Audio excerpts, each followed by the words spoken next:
नमस्ते सर्वांना। आज आपला व्हिडिओ भरपूर दिवसानंतर येत आहे आणि नाशिकमध्ये आता ह्या वेळेला कुंभमेळा येणार आहे, त्यामुळे तिकडे बघू शकता तुम्ही सर्वीकडे असे जोरात काम चालू आहे आणि सर्वीकडे जे मंदिरं वगैरे होते सगळे ते तोडून व्यवस्थित सुसज्जपणे व्यवस्था करण्याचे काम इकडे चालू आहे।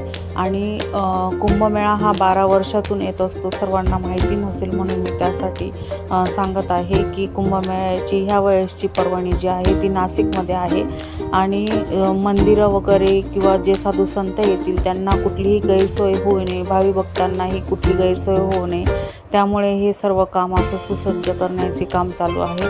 आणि इकडे आल्यानंतर तुम्ही बघू शकता की मन अगदी प्रसन्न होऊन जाते। त्या बाजूला काम चालू आहे, तर ह्या पुलाच्या ह्या बाजूला बघू शकता तुम्ही पाणी सोडलेलं आहे, तर तिकडे पाण्यामुळे इतके प्रसन्न वाटत होते ना। बरेचसे लोक तुम्ही बघू शकता इकडे की ते मनाचा आनंद घेण्यासाठी इकडे बसलेले आहे आणि ह्या साईडला बघू शकता पूजा वगैरे करण्यासाठी अशी त्यांनी व्यवस्था केलेली आहे। आणि आत्ताही दीपदान वगैरे असे बरेचसे भाविक भक्त इकडे करत असतात।